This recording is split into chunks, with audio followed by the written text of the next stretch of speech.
Bonjour à tous. Je vois que nous commençons à avoir plus de participants qui entrent dans la salle. Merci beaucoup d'être là. Je veux inviter, avant de commencer la présentation, les deux professeurs responsables du programme sur lequel on va parler aujourd'hui. Donc, j'invite M. Benoît Corcel et M. Marcelin Joannis à se joindre à nous. Et nous serons aussi accompagnés de Émilie Thibault qui va prendre vos questions pour nous poser à la fin. Donc, tout d'abord, merci Benoît, merci Marcelin d'être là avec nous aujourd'hui. C'est vraiment une chance que vous êtes là vous-même pour expliquer de quoi il s'agit le programme et tout ça pour les étudiants qui sont intéressés. Et nous pouvons commencer la présentation maintenant. Je vois qu'il y a des gens qui entrent encore dans la salle. Donc aujourd'hui, on va parler du nouveau DESS dans le partenariat qui a été fait entre Polytechnique Montréal et l'École nationale d'administration publique, l'ENAP, qui ont mis en œuvre ces programmes qui est fait spécialement pour des personnes qui travaillent à l'interface entre le milieu privé et public, surtout avec des projets complexes et qui doivent prendre des décisions complexes, travailler avec plusieurs acteurs différents de la société. Donc, c'est sur ces programmes-là qu'on va parler, c'est sur ces programmes-là qu'on va parler aujourd'hui. Donc, petit plan de la présentation, je vais parler rapidement de les structures du programme de DESS. Donc, c'est quoi un programme de DESS? Après ça, je donne la parole aux deux professeurs qui vont parler sur le programme en soi, les contenus du programme, par exemple, les objectifs, les publics cibles, les structures, cours et les perspectives des carrières. Après ça, nous parlerons rapidement du processus d'admission et après, on va ouvrir pour les questions des participants. Donc, je commence pour la question que les étudiants me posent souvent. Donc, moi, je travaille comme conseiller aux futurs étudiants à Polytechnique Montréal. Je réponds en tout temps aux questions des étudiants sur nos programmes de DESS, de maîtrise et de doctorat. Donc, pourquoi un étudiant aurait un intérêt à faire en DESS? Donc, la première réponse que je donne, c'est vraiment acquérir une spécialisation dans un domaine qui vous intéresse, c'est-à-dire avoir un profil unique dans les marchés du travail. Donc, vous avez fait votre bac, vous avez acquis de compétences et en ce moment, vous voulez façonner votre CV, votre carrière, votre profil. Donc, les études supérieures vont vous permettre de faire ça. Aussi, en même temps, vous allez diversifier un peu votre parcours académique. Donc, vous pouvez changer un petit peu de domaine. Donc, ce programme est parfait pour ça parce que vous pouvez être dans plusieurs domaines et vouloir connaître un peu cet univers de gestion, de projets complexes, des prises de décision. Donc, c'est le moment d'aller chercher ces compétences-là et diversifier votre parcours académique. Aussi, bien sûr, dans les études supérieures, on va chercher l'acquisition de nouvelles connaissances et de nouvelles compétences. Donc, pendant votre baccalauréat, vos études universitaires, vous avez acquis des compétences, mais dans les études sup, vous allez apprendre à apprendre aussi. Vous allez chercher encore plus loin les connaissances. Bien sûr, on cherche les études supérieures pour devenir plus compétitif dans les marchés du travail. Aujourd'hui, on sait bien que les marchés du travail est très compétitif, puis on veut se démarquer, on veut faire démarquer notre CV par rapport aux autres. Donc, les études supérieures nous permettent de chercher cette démarcation-là par rapport à d'autres candidats. Et aussi, le DESS en particulier, c'est une porte d'entrée vers la maîtrise. Donc, vous pouvez commencer en DESS et après, si vous décidez, vous pouvez continuer vers la maîtrise puis vous spécialiser encore plus.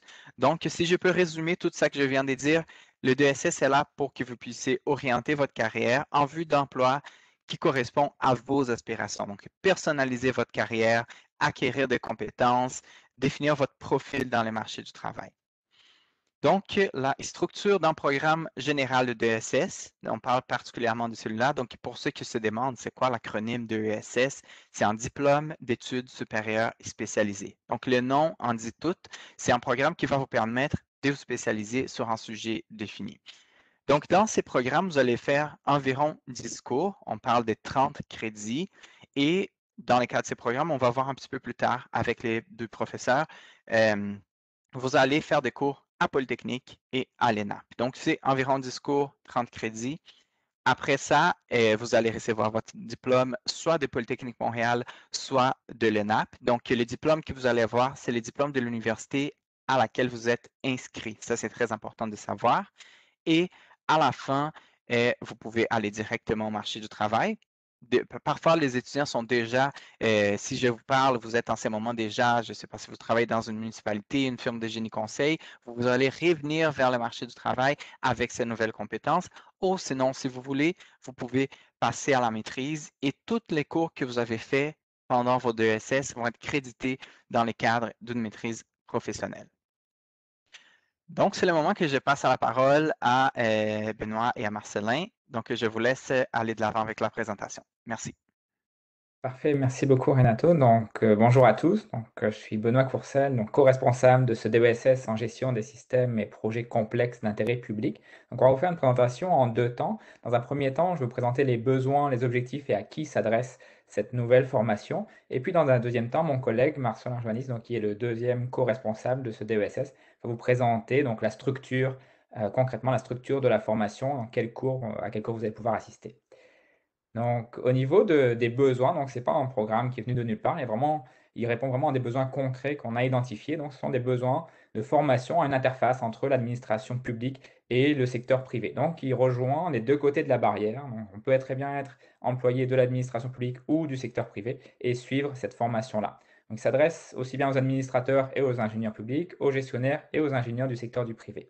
Donc, c'est important de bien voir qu'il n'y a pas uniquement le mot ingénieur. Il y a aussi les administrateurs, il y a aussi les gestionnaires.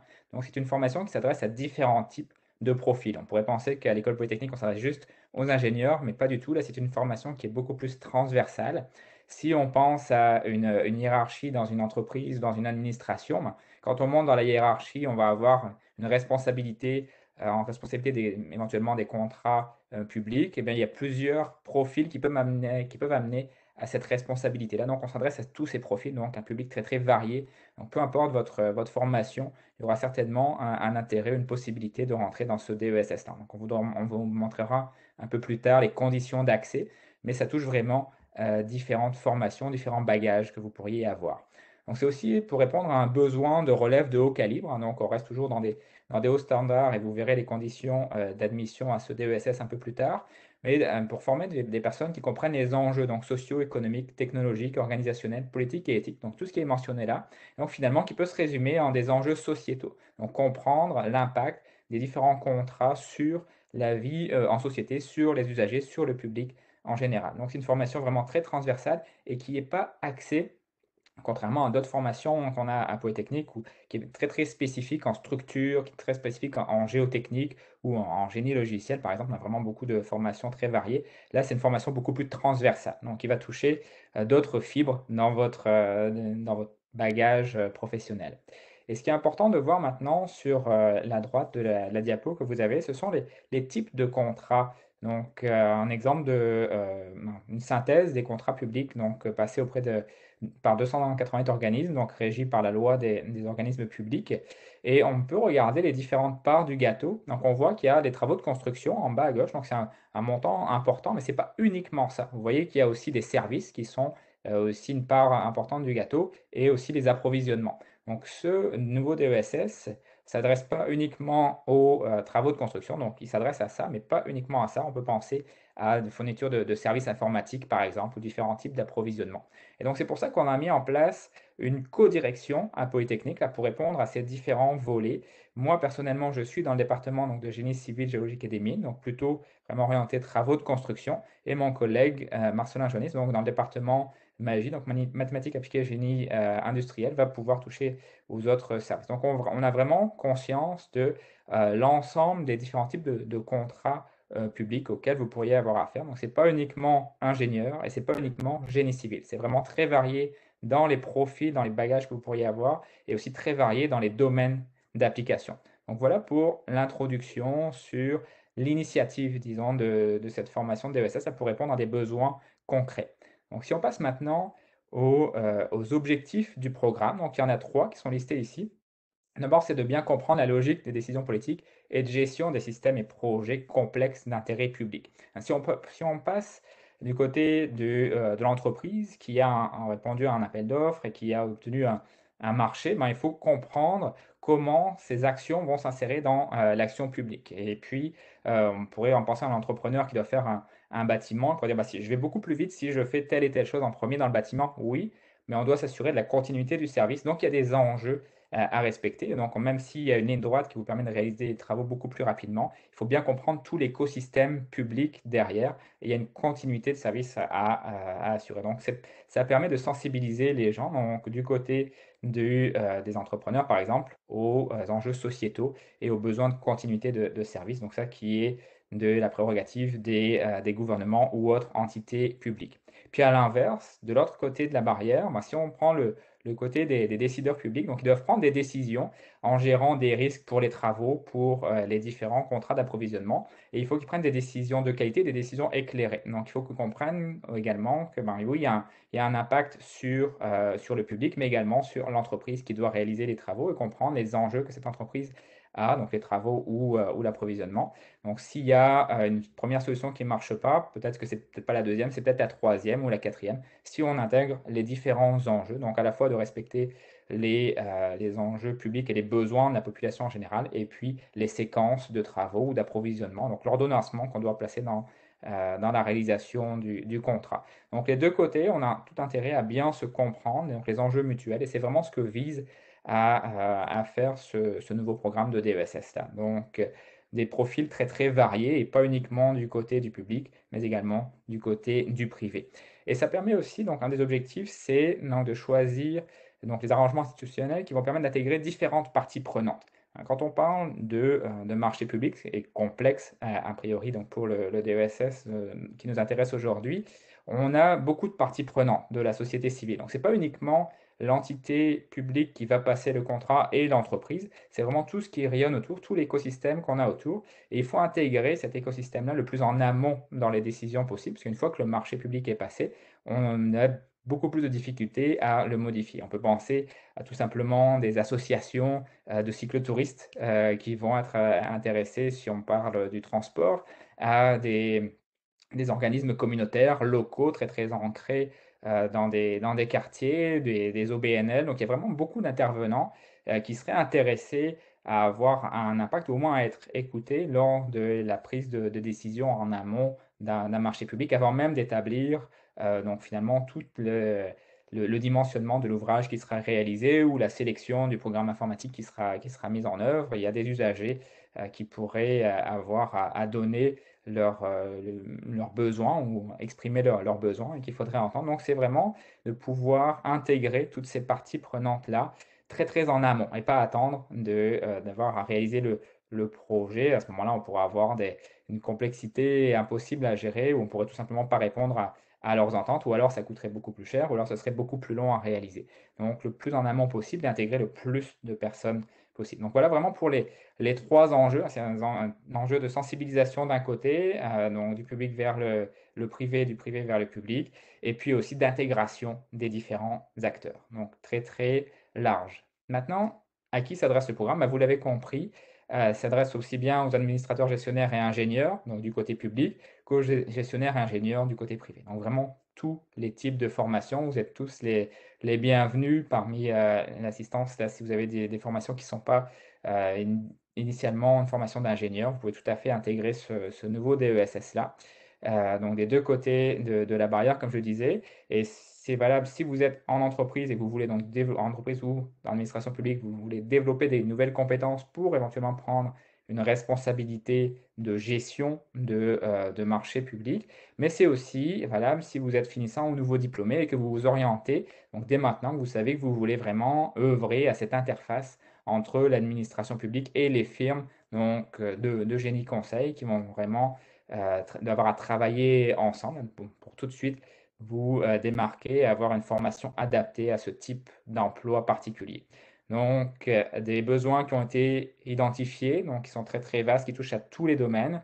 Un profil donc de futurs étudiants qui est aussi très vaste, qui va toucher à tous les types de bagages antérieurs que vous pourriez avoir et qui s'adresse aussi bien aux diplômés en emploi qui veulent développer des nouvelles compétences qu'aux nouveaux diplômés ou finissants qui veulent intégrer une branche spécifique du marché de l'emploi. Donc voilà pour la mise en contexte et puis je vais laisser la parole à mon collègue Marcelin Joannis pour vraiment vous présenter la structure concrète du programme. Oui, merci. Merci beaucoup, Benoît. Merci, Renato. Bonjour. Bonjour à tous. Écoutez, c'est un plaisir de vous présenter ce nouveau programme. Puis je vais plonger, moi, plus concrètement, finalement, dans la structure, hein, à quoi ça va ressembler pour un étudiant dans ce programme-là, quels sont les cours que vous allez suivre.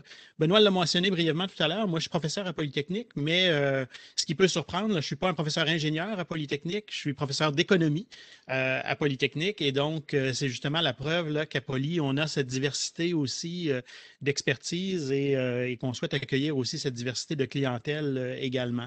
Alors, la structure du programme, donc Renato l'a mentionné au début, c'est un DESS, donc c'est un 30 crédits.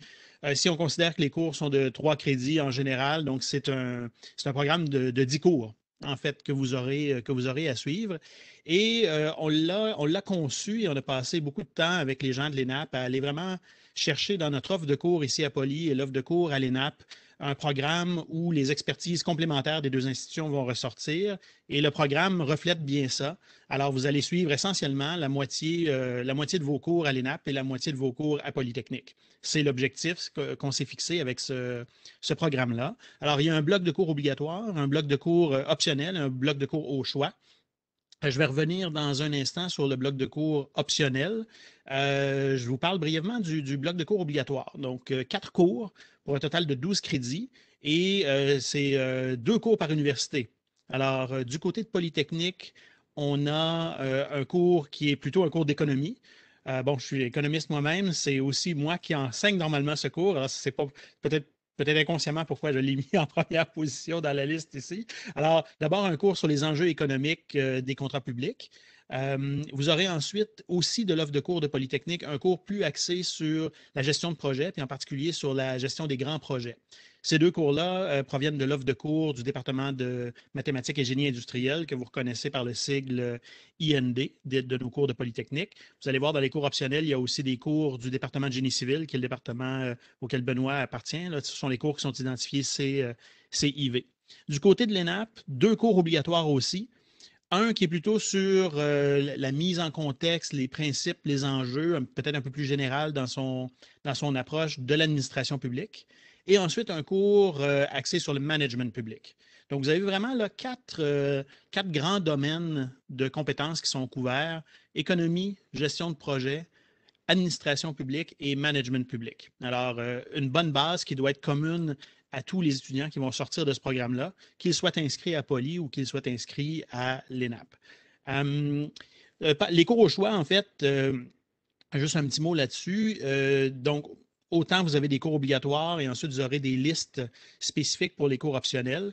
Il y a de la flexibilité dans ce programme-là du côté des cours au choix. Donc, vous aurez 2 cours au choix que vous pourrez prendre parmi des cours jugés pertinents là, avec l'accord des responsables du programme qui pourront coller, par exemple, plus à votre domaine spécifique, par exemple. Et donc, vous aurez deux cours au choix comme ça. Alors, je vais regarder d'abord les cours optionnels sur la diapo suivante. Les cours optionnels qui proviennent de l'offre de cours de Polytechnique. Ceux qui proviennent de l'offre de cours de l'ENAP sont sur la diapo suivante. Je les regarderai ensuite. Alors, on a sélectionné 11 cours du côté de Polytechnique et vous aurez à en prendre 2 parmi ces 11. Ce que vous voyez là, donc, c'est une liste de cours qui est partagée à peu près moitié-moitié entre des cours qui relèvent du département de génie industriel et du département de génie civil. Du côté de génie industriel, là, qui sont les cours IND 6001, 6100, en fait, de la série IND 6100. Les 3 premiers relèvent plutôt du domaine la gestion de l'innovation et de la gestion de la technologie. Qui est un gros focus qu'on a ici à Polytechnique, dans la section de génie industriel en particulier. Vous avez ensuite les 2 suivants qui sont des cours qui sont donc gestion multiprojet, planning et suivi de projet, donc plutôt dans le domaine de la gestion de projet en tant que tel. Et un cours, on est très content d'avoir ce cours dans le programme aussi, là, qui met l'accent sur le travail en équipe, mais particulièrement sur l'interdisciplinarité aussi. Donc, vous avez compris dans la présentation jusqu'à maintenant que la mise en commun d'expertise complémentaires entre deux institutions, entre des étudiants de différents profils, fait partie de l'objectif fondamental de ce programme. Alors, il y a un cours qui vous permet, là, si vous voulez, d'approfondir cette dimension. Les cours suivants sont des cours de génie civil qui sont communs avec notre maîtrise qu'on a à Polytechnique, qui est plus spécifiquement sur la gestion de projet et dans le domaine de la construction et qui est sous la responsabilité d'ailleurs de mon collègue Benoît qui est avec nous aujourd'hui. Et j'attire votre attention sur le tout dernier cours qui est l'impact des projets sur l'environnement. Donc, c'est important pour nous d'intégrer cette dimension environnement, développement durable. On l'a dans la liste des cours de Poly et on peut passer peut-être à la liste des cours de l'ENAP. Vous allez voir qu'on a aussi cette dimension développement durable, le dernier cours dans la liste. Ici, gestion du développement durable. On a aussi ce volet développement durable. Donc, si vous voulez aller chercher 2 cours parmi vos cours optionnels qui touchent spécifiquement sur le développement durable, vous pouvez le faire. Vous pourrez en ajouter même dans le bloc au choix, aux besoins. Alors, du côté de l'ENAP, en plus des 2 cours obligatoires, on couvre vraiment des dimensions qui touchent ce qui a été mentionné tout à l'heure par Benoît. Donc, Benoît a mentionné les enjeux locaux, les municipalités, donc les communautés. Bien, il y a 2 cours qui touchent cet aspect-là parmi les cours de l'ENAP qui ont été sélectionnés. Il y a un cours de droit. Il y a un cours qui touche, je n'ai pas besoin de vous le dire à quel point c'est important, les enjeux d'éthique et d'intégrité dans le secteur public. Un cours qui va vous permettre d'aller plus loin sur les enjeux liés au contrat public, les marchés publics. Il y a déjà un cours obligatoire là-dessus, mais l'ENAP a un cours qui permet d'approfondir cette dimension aussi. Un cours aussi sur la conception et la mise en œuvre des politiques publiques. Donc, vraiment une combinaison d'expertise complémentaire des deux institutions. Et le programme a vraiment été pensé pour outiller les étudiants qui réussiront là, dans ce programme, qui suivront ce programme, à se diriger vers des nouvelles perspectives de carrière. Et je pense qu'on a là, la dernière diapo qui touche justement à ce terme tout à fait. Alors, nous, dans le processus de création de ce programme-là, il y a eu des rencontres puis des consultations qui ont été faites auprès notamment d'intervenants dans le secteur public, par exemple, dans certains ministères. Et on a la conviction profonde qu'il y a des besoins criants, en fait, sur le marché du travail pour des gens qui ont des expertises à l'intersection, au fond, des forces de Polytechnique et des forces de l'ENAP. L'interface public-privé, elle est de plus en plus complexe. Les enjeux sont multiples, les parties prenantes sont nombreuses, etc. Et cette formation-là vient vraiment vous positionner, je pense, pour avoir une valeur ajoutée par rapport à des formations de base dans ces domaines-là. Donc, il y a une liste ici là, qui est non exhaustive de secteurs dans lesquels il y a des besoins. C'est autant du côté du secteur privé que du secteur public. Donc, secteur public, bien sûr, gouvernement, ministère, je viens de le mentionner, les municipalités, etc. Mais aussi, donc, secteur de la construction, firme de génie conseil, gestion de projet. Mais je pense aussi à tout le domaine de l'environnement, tout le domaine de la technologie, l'énergie, le transport. Donc, je pense que c'est un programme qui ouvre des portes et qui est un excellent complément, là, vu qu'ici, disons, on présente le côté polytechnique. Là, donc, par exemple, pour une clientèle qui aurait une formation de base de chez nous, un bac de chez nous, par exemple, un ajout complémentaire qui est extrêmement intéressant. Et donc, je souhaite que ce programme rencontre son public et qu'on ait des admissions. Et je pense justement que c'est le moment de repasser la parole à Renato, qui va justement nous parler des conditions d'admission puis de comment procéder pour s'inscrire dans le programme. Merci. Effectivement, moi aussi, j'espère. C'était très clair la façon que vous avez présenté. Je pense que la complexité des enjeux des sociétés publiques, privées aujourd'hui, c'est de plus en plus complexe, effectivement. Puis Poly a des années d'expérience, autant en ingénierie qu'en gestion des projets, l'ENAP dans l'administration publique, la gestion de projets publics. Puis je tiens à mentionner que c'est un programme unique de ces types au Québec avec ces deux expertises aussi bien ciblées. Donc, merci de cette présentation parce que je pense que ça a été clair pour les étudiants qui nous accompagnent en ce moment. Donc, parlons d'admission. Donc, première chose, qu'est-ce que vous avez besoin d'avoir en tant que parcours académique pour accéder au programme? Comme les professeurs ont mentionné, il est très divers. Donc, si vous vous demandez, est-ce que j'ai besoin d'un bac en génie pour accéder au programme, la réponse est non. Donc, les bacs en sciences ou les bacs dans des disciplines jugées pertinentes sont admissibles. Donc, si vous avez fait vos études, excusez-moi, si vous avez fait vos études universitaires dans un domaine que vous croyez que c'est rapproche un peu du domaine qu'on a présenté, je vous conseille d'envoyer une demande d'admission parce que les professeurs vont regarder votre candidature et ils vont trancher sur la décision. Après ça, on a des critères un peu plus spécifiques. Donc, les premiers critères avant un diplôme universitaire qui se rapproche de la thématique. Après ça, nous parlons de la moyenne. Donc, pour les deux SS, si on prend les systèmes de notation du Québec, ça vous prend en 2,5 sur 4. Ça, c'est les cas pour les étudiants des polytechniques, par exemple, que la notation est sur 4.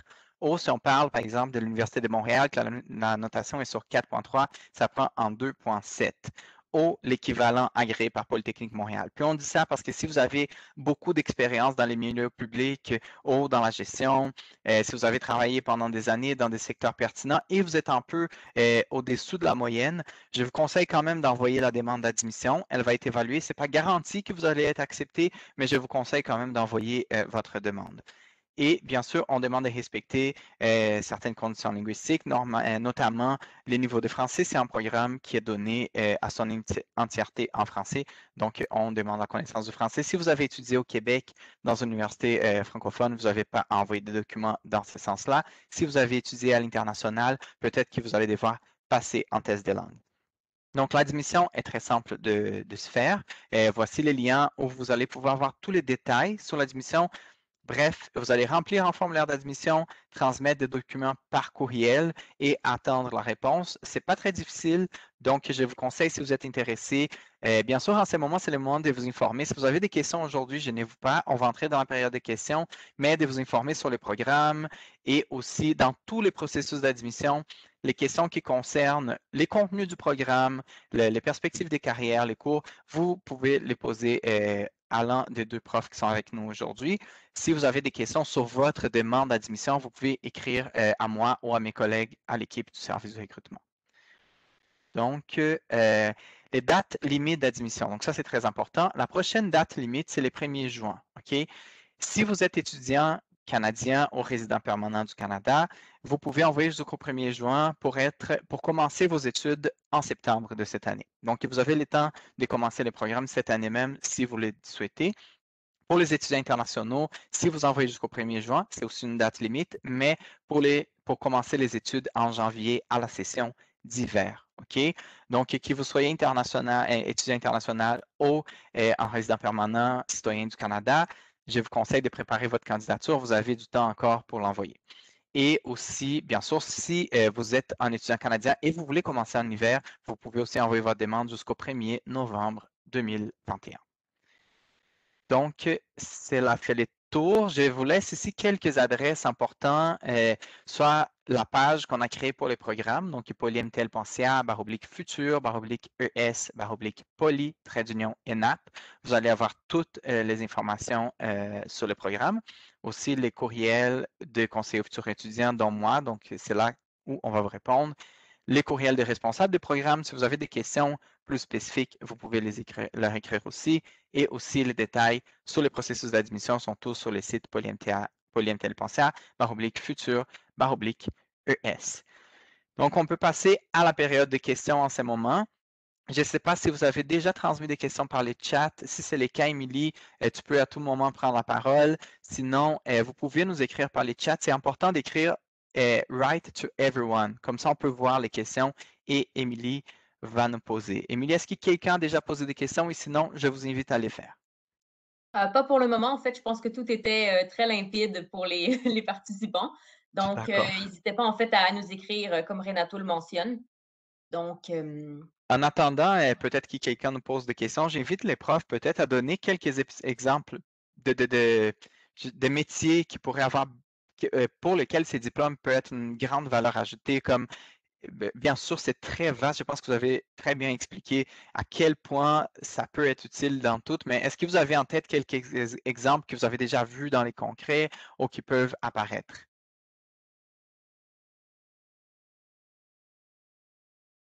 Je vais peut-être commencer. Moi, c'est vraiment spécifiquement en génie civil, où on a des ingénieurs finalement qui sont fraîchement diplômés, qui au début vont faire beaucoup d'études techniques, donc ils vont vraiment appliquer tout de suite les méthodes de calcul pour dimensionner des ponts, pour dimensionner tout type d'ouvrage, puis très très vite, donc on commence à voir qu'ils peuvent avoir un accès à des fonctions hiérarchiques un peu plus à responsabilité, où ils vont avoir à gérer des contrats. Et donc, il y a des moments charnières comme ça où, après quelques années, on a déjà vu à peu près toutes les méthodes de calcul possibles et imaginables. Et puis, on commence à penser à une nouvelle évolution de carrière. Et donc, ça permet de donner ces outils-là où on va aller chercher d'autres compétences ou connaissances, plus au niveau interpersonnel ou aussi écosystème local. Donc, j'ai beaucoup d'exemples d'étudiants qui ont commencé des carrières en géotechnique qui étaient vraiment par exemple sur les chantiers et qu'après passent dans les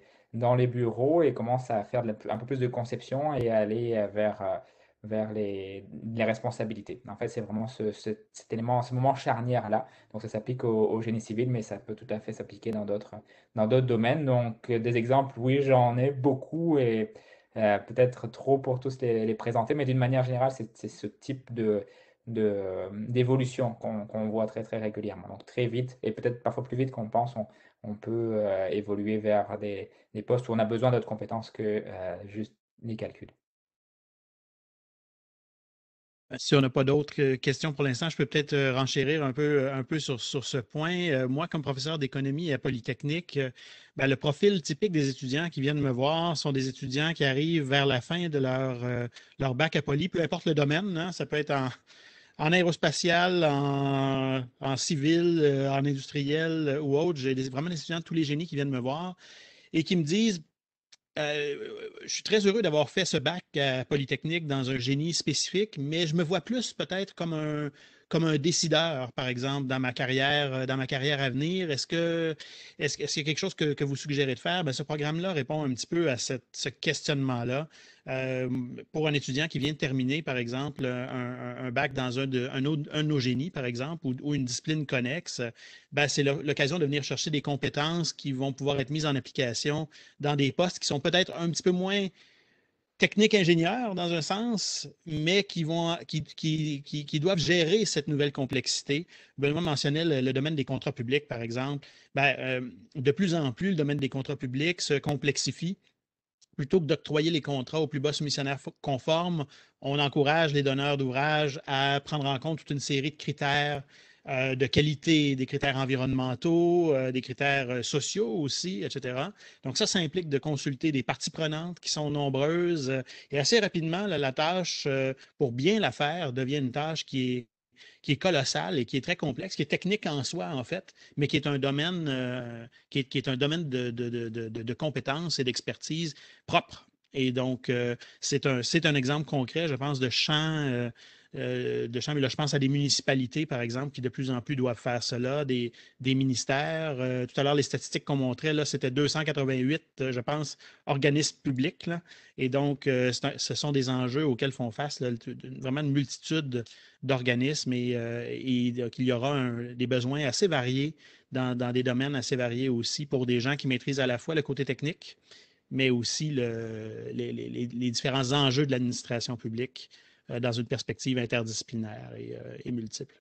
Parfait. C'est là dans tous les domaines de la santé, des transports, du génie civil, la construction. Je pense que c'est ça vraiment le point fort de ces programmes parce que c'est toute cette expertise. En fait, au service de recrutement, on parle beaucoup de changer le monde. Puis je vois que ces programmes vont vous permettre d'agir puis prendre les bonnes décisions. Puis aujourd'hui, je n'ai pas besoin de dire qu'on a besoin des décideurs qui prennent tous les facteurs en considération. Puis je pense que c'est clair de ce que vous nous avez présenté que ces programmes répondent à ces besoins-là. Émilie, est-ce qu'il y a des questions qui sont entrées? Oh, pardon, non, toujours pas, en fait. Je pense que j'ai vu une question ici, mais probablement elle est venue juste à moi. Si vous me donnez le temps de vérifier ça, parce que OK, oui, c'est ça. Donc, j'ai reçu une question moi-même, c'est pour ça que tu ne l'as pas vu, Émilie. Ah, OK, Donc, la d'accord. question est la suivante. Est-ce qu'on peut faire le DSS à temps partiel?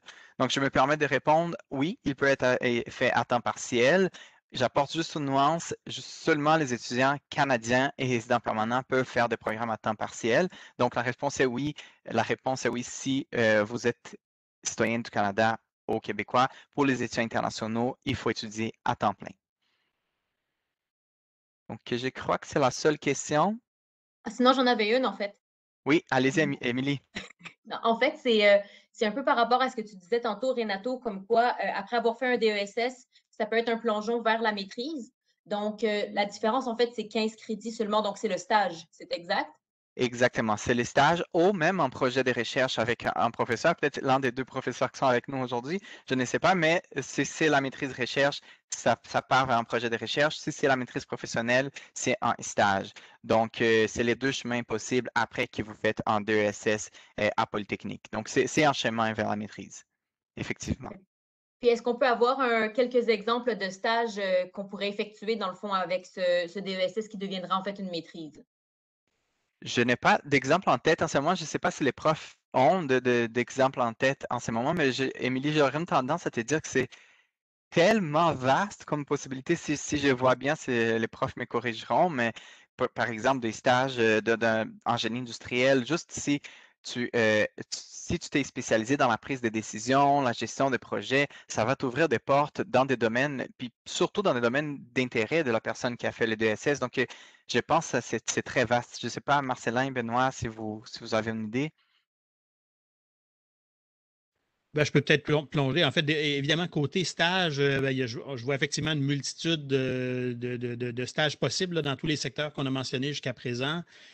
Par contre, effectivement, si un DESS comme celui-là vous amène à vouloir continuer du côté de la maîtrise, moi, j'ai toute une série d'étudiants là, qui ont travaillé avec moi sur des enjeux à l'intersection d'une question dans leur génie d'origine et les enjeux économiques et publics, là. Donc, par exemple, moi, j'ai un étudiant qui vient de terminer, qui a travaillé sur l'approvisionnement en matériel biomédical dans le secteur de la santé au Québec, par exemple. Donc, quels sont les facteurs? Est-ce que cet approvisionnement-là se fait de la bonne façon? Est-ce que cet approvisionnement-là se fait de manière compétitive, etc.? Donc, un étudiant qui a vraiment jumelé ses compétences et sa formation initiale en biomède pour aller chercher ensuite le côté économique et administration publique. D'autres étudiants sont plutôt avec des sujets qui sont plus proches du génie civil, par exemple, les enjeux liés aux infrastructures, par exemple. Et donc, à peu près dans tous les domaines des génies à Polytechnique, vous pouvez imaginer un projet de recherche à la maîtrise qui est à l'intersection, des deux. Puis je suis sûr que du côté de Benoît, particulièrement tous les étudiants de la Magespic, là, il y a aussi cette combinaison là, d'expertise. Oui, effectivement, c'est très, très varié. Moi aussi, pour donner un petit exemple, encore cette session, j'ai un étudiant qui a travaillé sur des nouvelles façons de faire les contrats avec la technologie blockchain, notamment, où on regarde finalement comment ça va pouvoir faire évoluer les contrats, oui, les contrats et surtout les paiements, puisque sur les chantiers, ben, il y a beaucoup de problèmes de gestion de l'approvisionnement, et gestion des stocks. Et donc, tout simplement en scannant, on peut rentrer directement les quantités donc dans un système pour ensuite aller directement facturer et donc envoyer avec les nouvelles technologies, des nouvelles façons de recevoir les paiements. Donc c'est très très varié. Ça vous donne un exemple qui est à l'autre spectre là, qui ne serait pas encore applicable directement au marché public, mais c'est ce qu'on peut faire dans les gestions, donc la maîtrise en gestion de projet d'ingénierie civile.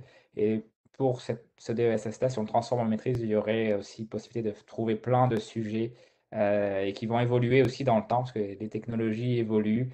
Donc, on aura toute une diversité à venir dans les prochaines années.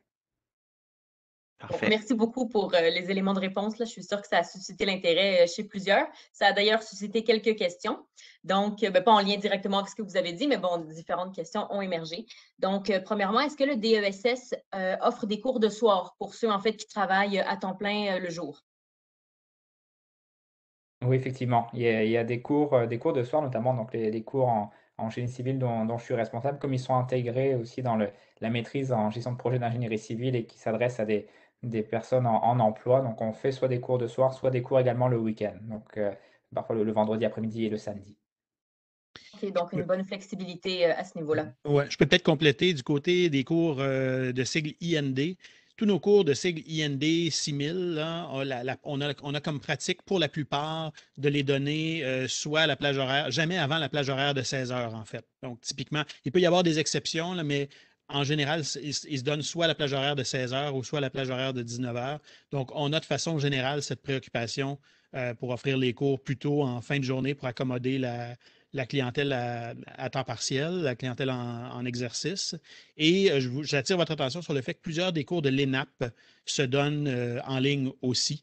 Bon, le code poly a évolué aussi dans la dernière année. Là, je ne sais pas ce qui restera de ça là, pour l'avenir. Je laisse peut-être Renato parler de ça, mais donc, je suis convaincu que ce programme-là peut être suivi de façon assez efficace par des gens qui travaillent le jour.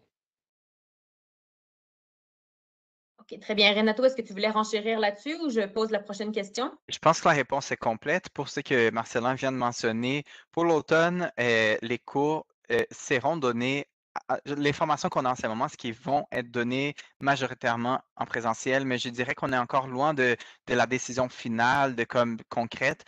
Donc, je vous invite à communiquer avec nous peut-être en août, septembre pour voir ça va être quoi la forme des cours. Mais je pense que dans ces programmes-là, comme les deux professeurs ont dit, il y a beaucoup de flexibilité pour les gens qui sont déjà en marché du travail. Donc, je ne pense pas que ce soit un empêchement pour vous de vous inscrire. Parfait, très bien, merci pour le rebond. Alors, en fait, on a une autre question d'un étudiant qui demande si vous pensez qu'un étudiant qui est au baccalauréat en urbanisme ou en fait qui travaille dans ce domaine-là ou qui vise en fait le domaine de la planification des transports pourrait correspondre à ce DESS. Absolument. Bon, la réponse a été claire, Émilie, pour celle-là. Oui, absolument. Donc, si la personne en question veut élaborer un peu plus, donc s'il veut poser une question un petit peu plus ciblée, donc on pourrait peut-être élaborer davantage, mais voilà, en gros, la réponse est oui. Donc, il y avait aussi une dernière question dans le chat. Alors, donc, j'ai une équivalence baccalauréat génie industriel et administratif et baccalauréat fabrication mécanique technologique du génie industriel. Wow! Est-ce que je peux être admise? Quels sont les métiers du futur dans l'industrie?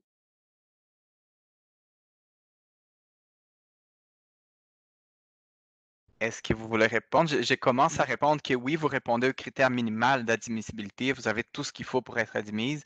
Je pense c'est juste pour prendre la décision, se regarder vers quel domaine vous voulez aller, vers quel type d'emploi vous voulez évoluer dans votre carrière. Mais la réponse, les conditions minimales sont là. Donc, vous pouvez envoyer votre demande. Je ne sais pas si Marcelin ou Benoît veulent complémenter la réponse.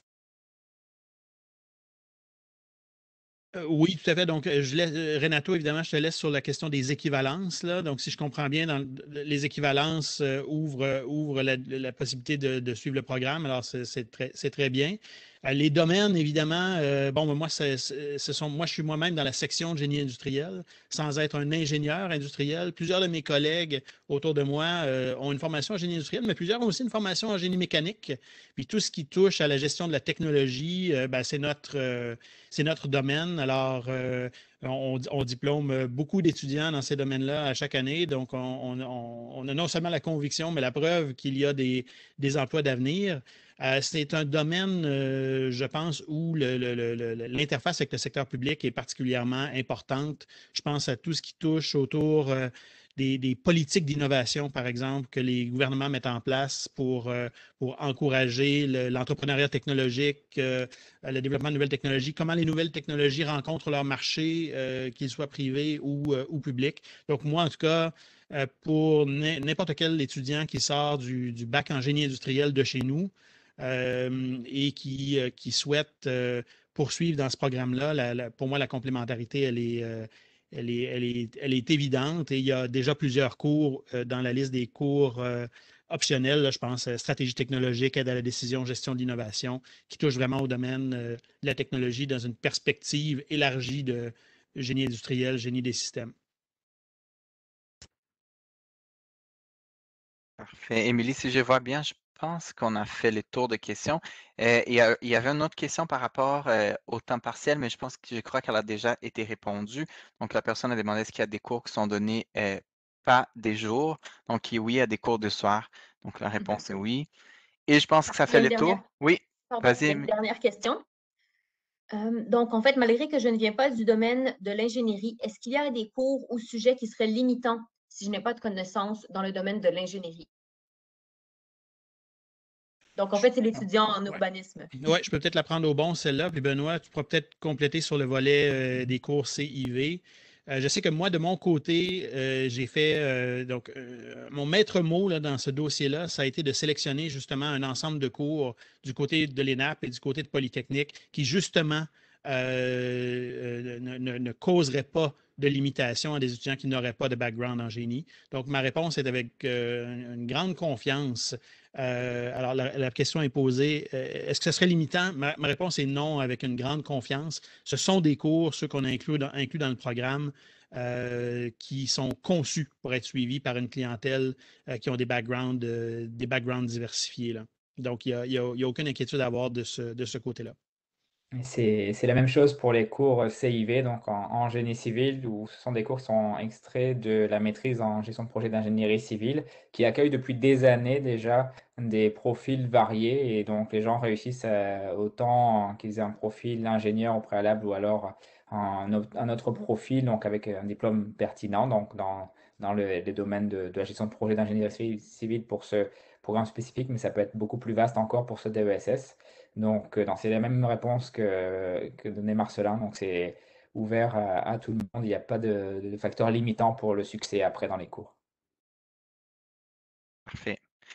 Bon, je crois que ça a été très encourageant. Donc, si vous nous écoutez et vous voulez envoyer une demande d'admission et vous êtes dans un domaine qui a été mentionné, je pense que la réponse est claire. N'hésitez pas. Envoyez la demande, parlez au prof, écrivez-nous. Les portes sont grandes ouvertes. Puis, c'est un programme qui est fait pour être diversifié. Si vous avez d'autres questions, je vous invite. Donc, je retourne ici rapidement à la page de contact, à nous contacter soit par nos sites web, écrire au responsable des programmes ou écrire à notre équipe au service du recrutement. Je vous remercie, Benoît, Marcelin, d'être là avec nous. Je pense que même pour moi, c'était un grand apprentissage sur les programmes. C'était très clair, très encourageant. On a besoin de professionnels qui vont avoir ces connaissances-là. Donc, merci beaucoup de votre participation. Merci, Émilie, aussi de ta participation avec nous. Et merci à tout le monde qui a écouté la conférence. Puis j'espère vous voir peut-être dans les couloirs de Poly, peut-être virtuellement au cours de la prochaine session. Merci à tous. Bonne journée. Merci. À bientôt. À la prochaine. À la prochaine. Bye bye.